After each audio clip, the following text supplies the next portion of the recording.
Okay, it's Thursday night, it is 8:30, you've with the average golfer for this week's Thursday night golf show, and we're back in the, this is the live studio. I've only ever done one live feed and this is where it was filmed from, but as I am so late in the day in filming this, it's Thursday afternoon. You will all know, or regular watchers of the channel will know, I generally film this on a Tuesday.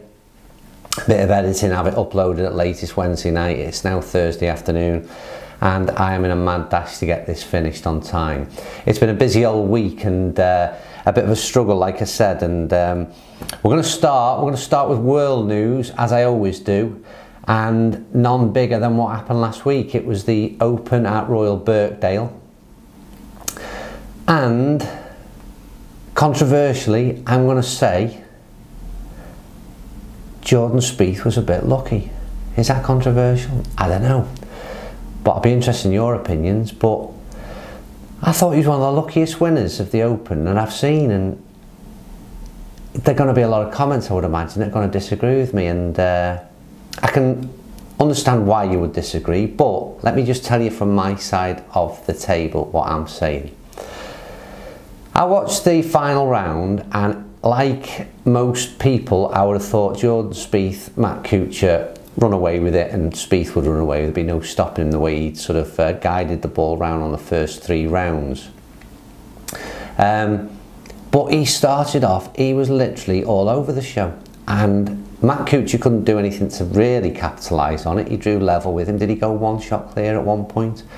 But Spieth was all over the show, and I'll be honest with you, I was thinking, we're going to see a bit of a collapse like we did at the Masters a year or two ago. Was it a year ago? Because he just didn't seem to handle it too well, and like I said, his game went from being in total control to being literally all over the place. And I think if he looks back on the round, when you get back to, I think it was the 7th hole, he hit a spectator on the green side left. I think it was the 7th, and it was a good job it did, because it was heading for some quite heavy gorse, and that would have been another penalty drop. He again made a chip up and down, and the guy was, don't get me wrong, his recovery was unbelievable, and he came through and obviously won after what happened on the 13th, was it 12th or 13th, where he drives the ball, was it 3-wood, he hits massive right. Some spectators saying it was the widest tee shot they'd ever seen in Open history. It was that bad. 120 yards right he ended up in terms of his drop. Dropped on the practice driving range area and made an absolute miraculous 5. And for that you can't knock him. Like I said, he recovered, he took his time, he did all the right things, and made a miraculous 5, like I said. But I just think this could have been a real turning point in Spieth's career after what happened at the Masters. And I think he even spoke about in the post-round interview that he had flashbacks of what had happened, and his game literally, for me, for 12, 13 holes was absolutely crumbling. But what you can't knock is what he ddid from then on in, which was quite unbelievable. He stands on the next tee, nearly gets a hole in one, makes birdie, and then he sinks a 30-footer, maybe a little bit more than that for eagle. And we all know what goes on from then on in. The game was pretty much won at that stage. We went on for another birdie, was it, again? And he pretty much runs away with it in the end. So I suppose you could say his closing 4 or 5 holes, you may say that his recovery and his mental strength was what allowed him to do what he did at the finish and close out the game. But I do think it could have been a whole different tale, with a couple of things that went his way that perhaps could have gone the complete opposite. So for me, Jordan Spieth, I'm going to say lucky winner of the Open, but I've not heard too many people say that. I think he's got all applauded, so maybe my opinion is completely mislaid. And as ever, I'll be interested in your comments down below on that one. There's no doubt about it, he's a spectacular player, but I think people like, the next thing I want to talk about is really the Open at Birkdale and people's opinions of it. When I went in the practice day on the Monday, honestly, I thought the way it was set up, and the conditions for the 4 days, I think there was one bad day really, but the conditions were fairly benign. Nothing major going on in terms of the blustery conditions that can happen at the Open. The greens were only measuring 9 on the stimp meter. I thought they were going to rip it apart, and obviously the setup, whether it was the tightness of the fairways, pin positions, I don't know, but it proved to be a very, very difficult Open Championship because nobody really put anything together. We had Brandon Grace's 62, which was fantastic.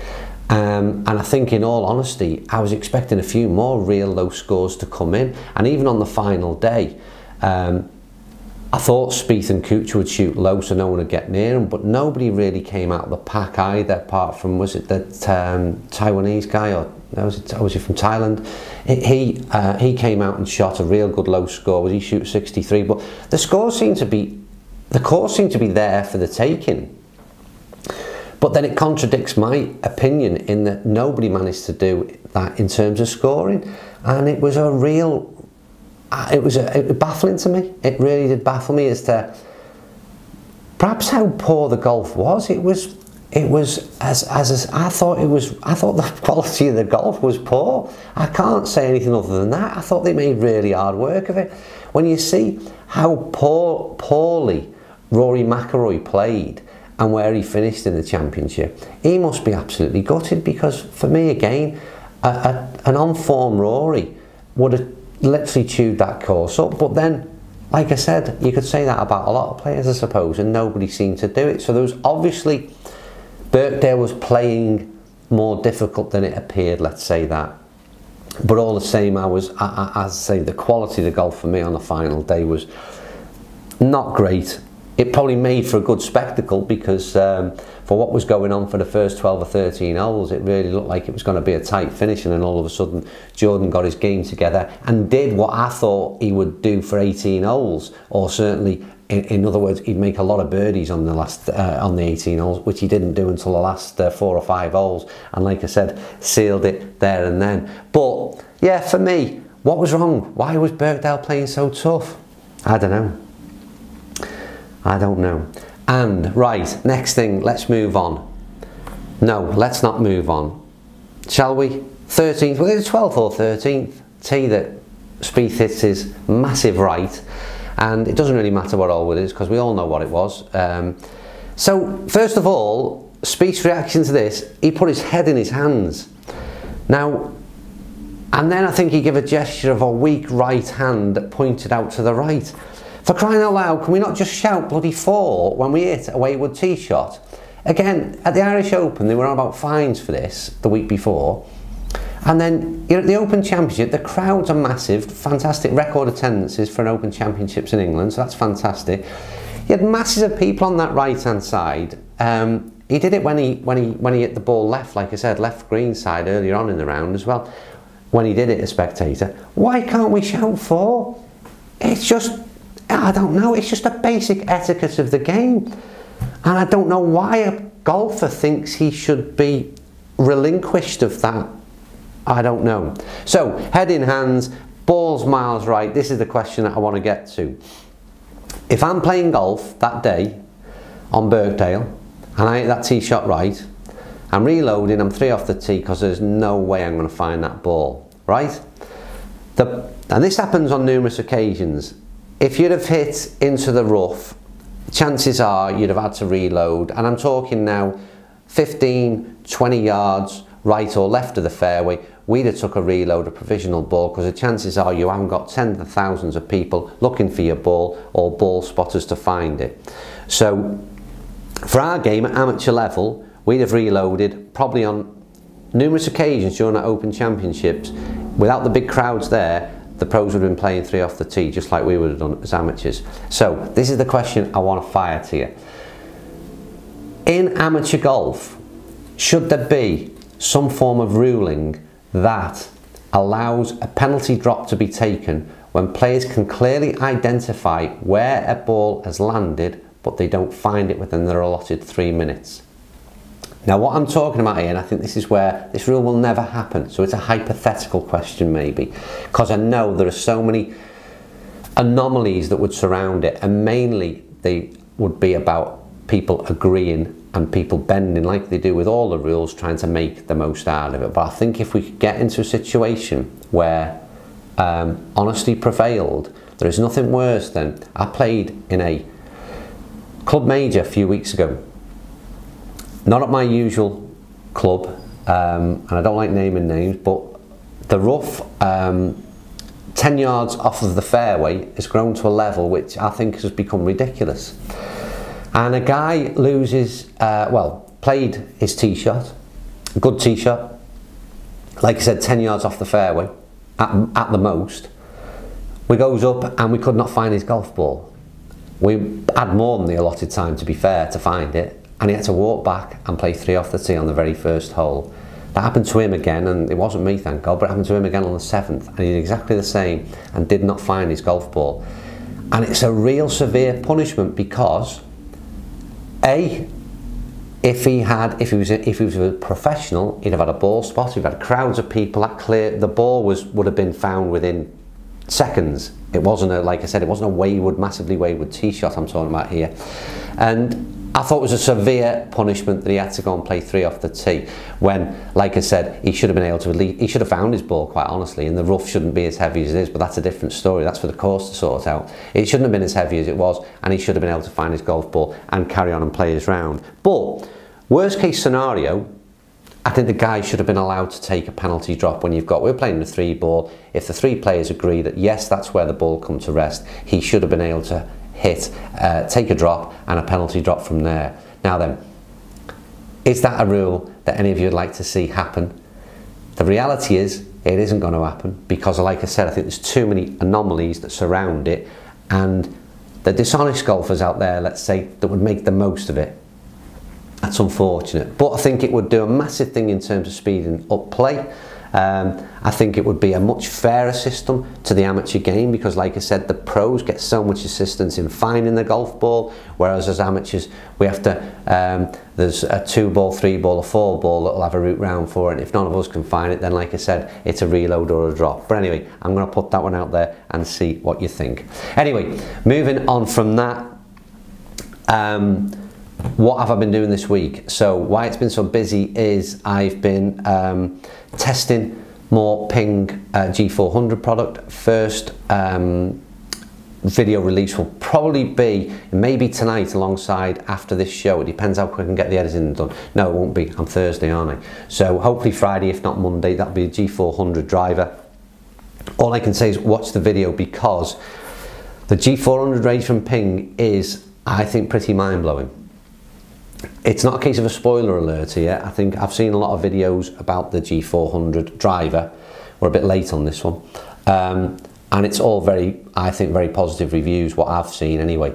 And mine ain't going to be no different. But seriously, it's blown me away a bit what's happened in terms of the technology over the last 6 months. I said it a lot about the G400 irons, and the driver again is pretty damn good, pretty damn good. Anyway, that video will be out very, very soon. Also played a match at that we set up with Golf Vlogs UK and myself versus 2 other subscribers and supporters of the channel. 2 taggers out there. It was John and John Uren, U-R-E-N his surname, I'm not sure how to pronounce that. And they took us on at Hesketh Golf Club, which was fantastic. Again, that video will be out in 2 parts on myself and Golf Vlogs UK channel. That'll be up very, very soon. By the way, anyone fancy a game? We've got no games lined up in the next coming months, so if you do fancy a game, get in touch. I've got some emails there. I might fire some emails out to the people who showed interest earlier on, but just give me a reminder down below in the comments if you fancy a game. And the other point to mention, I thought people might be interested to hear, is that last couple of weeks I've had the Z765s back in the bag, the Strixon irons. So to give you a bit of an update on that, I've been playing poorly for a few months prior, and I took the irons out and went to sort of the safety zone of what I was comfortable with and what I'd used for a while. Started playing a bit better golf and thought I'd give the 765s a go again, and I've been playing some pretty decent golf and striking the irons really well, so we'll see how they crack on in the next few months. Right, anyway, enough of that. What we're running at, we're getting up to 15 minutes. I've waffled on enough.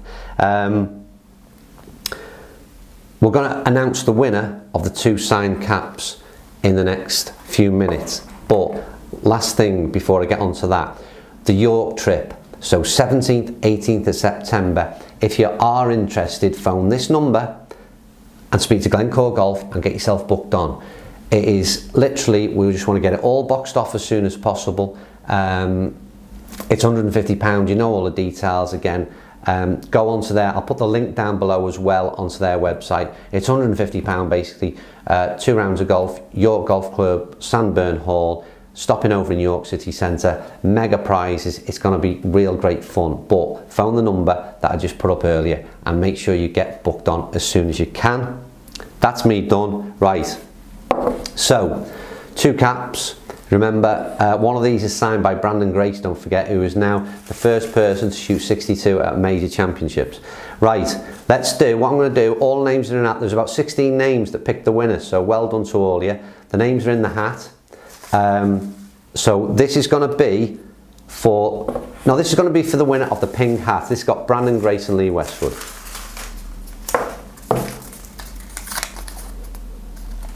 I made up with that one because he's a great fan and supporter of the channel.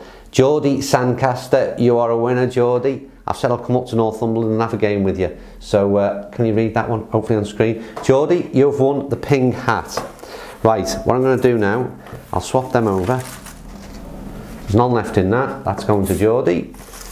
This is the tailor-made, I can't remember who's on it, but anyway, I know Duffner's on it, Shane Lowry and Brandon or Brendan Steele. Right, the winner of this one is Neil Walker. Neil, congratulations, you've just won a signed cap. There's the other names. Tailor-made one. So if you can, you're both, I think Neil, again, you're a keen supporter of the channel, so 2 taggers out there got themselves a couple of caps. Almost didn't want to give them away, I like them, but they'll be coming your way. So how are we going to do this?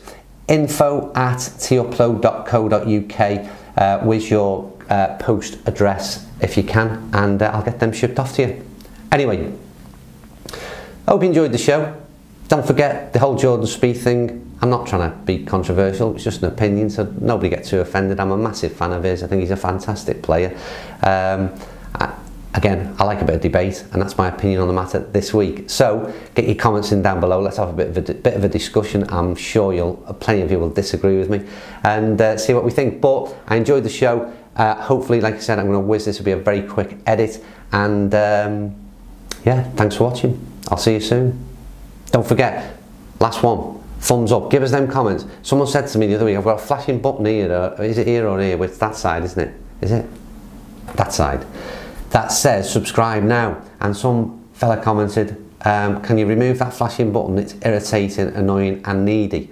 Now I understand all those comments, but the one about needy, you're right, I am needy. We need subscribers. The more subscribers we get, the more opportunity we'll get to do things with the channel. So yeah, I'm afraid it is a desperate plea. Subscribe if you will, but the thumbs up as well. Thumbs up is a massive help because it helps get the video get promoted into other related channels. So if you did like what you see, then give us a thumbs up. Yeah, I know it is desperate and it is needy, but I'm sorry, we do have to ask. Anyway, thanks for watching, and I'll see you soon.